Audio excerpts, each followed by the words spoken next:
Oi, meu nome é Isaac Campos, eu sou aluno de graduação do curso de Ciência da Computação na Universidade Federal de Santa Catarina e hoje eu, junto com o grupo ECL da UFSC, com os membros Augusto Berndt, Matheus Greller e Christina Meinhardt, vamos apresentar para vocês um artigo que aborda a utilização de árvores de decisão para aprendizagem de funções booleanas desconhecidas, aplicada na etapa de síntese lógica do desenvolvimento de circuitos integrados. Com o aumento das funcionalidades integradas nos circuitos atualmente, cresce a necessidade de aprimoramento da simplificação das expressões lógicas que descrevem esses circuitos, com a finalidade de reduzir a área, consumo de energia e o tempo de execução. Alguns métodos utilizados para essa simplificação são o mapa de Carnot e o algoritmo de Quine-McCluskey, porém o mais tradicional entre eles é o expresso. Entretanto, essas soluções têm dificuldades para lidar com funções com grande número de entradas. Uma alternativa promissora para reduzir o tempo de execução é usar árvore de decisão, tendo em vista que elas são adequadas para previsões separadas em categorias discretas, que é o caso dos problemas booleanos. A motivação para o estudo da utilização de árvore de decisão em síntese lógica veio com um contest lançado pelo International Workshop on Logic Synthesis, IWLS 2020. O IWLS Contest 2020 tinha como objetivo a aprendizagem de funções booleanas com a utilização de aprendizagem de máquina. Para isso, eles forneceram 100 exemplares de circuitos em dois benchmarks, um contendo os arquivos de treinamento e o outro de validação, faltando só os arquivos de teste, que ficaram exclusivamente com os organizadores do evento. Tanto os arquivos de treinamento quanto os de validação foram compostos por tabelas verdade incompletas dos circuitos correspondentes, contendo 6.400 linhas de entradas cada, escolhidas aleatoriamente segundo os organizadores. A avaliação dos resultados para divulgação do ranking das equipes participantes foi dada através das médias de precisão dos AIGs comparados com circuitos reais. A equipe com maior média de precisão sairia vencedora. Essa medição é feita através do software de síntese lógica ABC, que além de medir os valores de precisão e número de nodos, foi utilizado nos procedimentos do artigo para otimizações e conversões de formatos, incluindo a criação dos AIGs finais.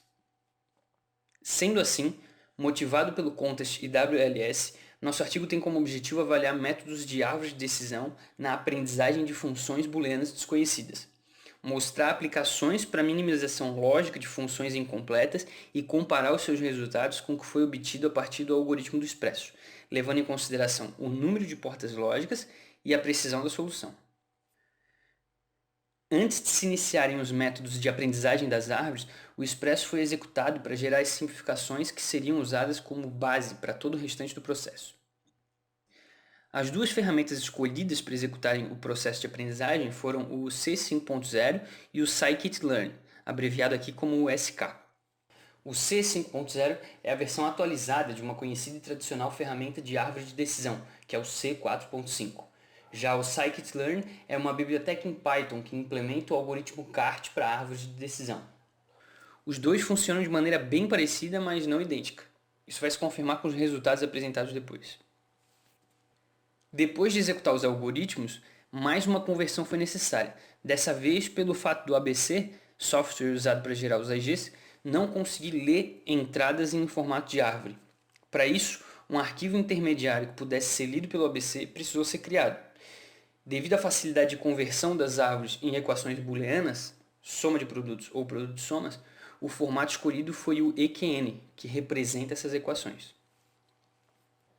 Para exemplificar melhor como essa conversão é feita, vou utilizar esse arquivo referente ao exemplar 41 fornecido pelo Contest e gerado pelo C5.0. Como se pode notar, a saída do C5.0 é dividida em várias regras, cada uma delas referente à tabela verdade simplificada.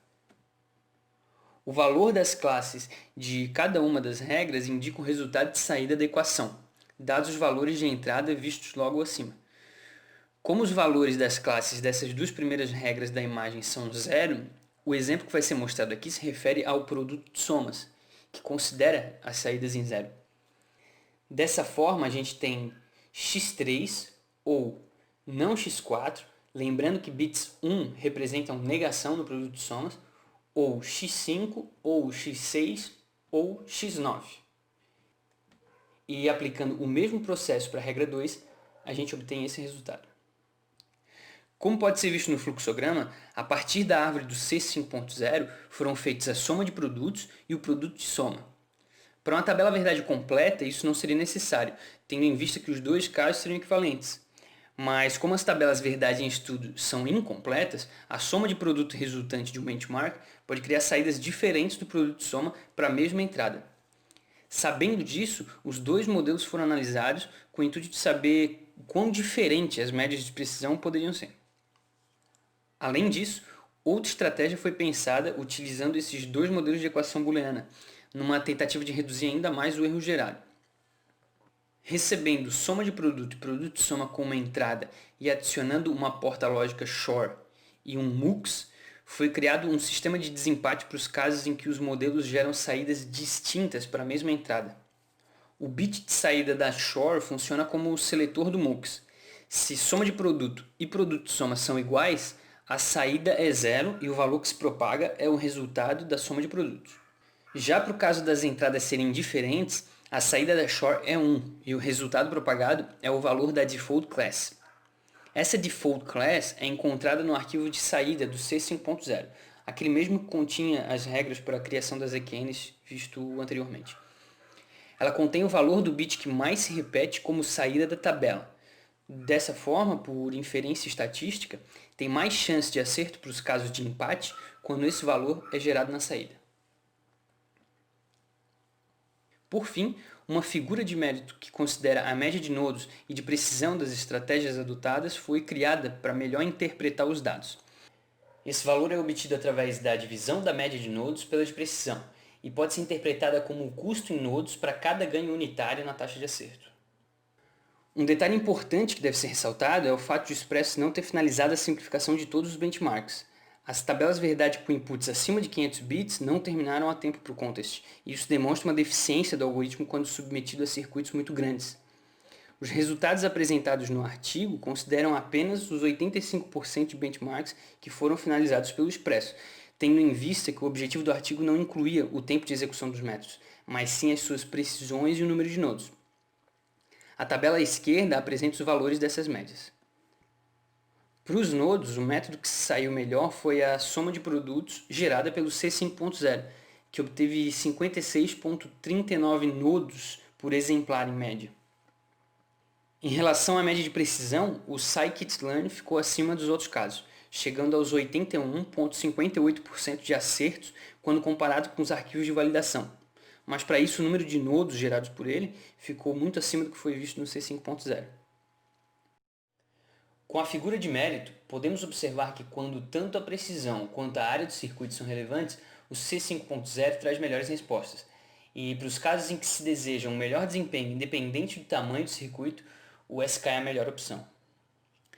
Esse gráfico apresenta os resultados de cada um dos benchmarks para cada método abordado, com o eixo das ordenadas contendo os valores de precisão e as abscissas os benchmarks organizados pelo tamanho das entradas, os de menor entrada à esquerda e os de maior à direita. Na área aos arredores dos 50% de precisão, podem ser vistos os casos que foram mais difíceis de aprender. E à direita do gráfico estão os com maiores entradas. Nenhum desses casos foi finalizado pelo Expresso. Por fim, o que se pode concluir é que o crescimento dos circuitos previsto por Moore vem de fato trazendo certas dificuldades para a etapa de síntese lógica, tendo em vista a dificuldade de uma tecnologia tradicional como o Expresso para simplificar equações muito grandes. A aprendizagem de máquina se mostrou bastante eficiente para exercer essa função e aparece como uma boa opção para substituir as ferramentas atuais. Além disso, quando usadas para aprender pequenas parcelas de funções, a precisão obtida na geração dessas funções completas ficou acima dos 80% com a utilização do scikit-learn, demonstrando o poder dessa ferramenta e possibilitando a utilização dela em outras áreas, como a de computação aproximada, por exemplo, que permite uma pequena taxa de erros sem trazer prejuízo ao funcionamento dos equipamentos para os quais são desenvolvidos.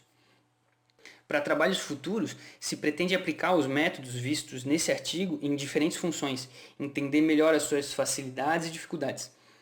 Além disso, o ganho no tempo de execução também deve ser analisado, tendo em vista o impacto causado por ele e percebido nesse primeiro estudo. Muito obrigado pela atenção de todos e agora eu fico disponível a perguntas.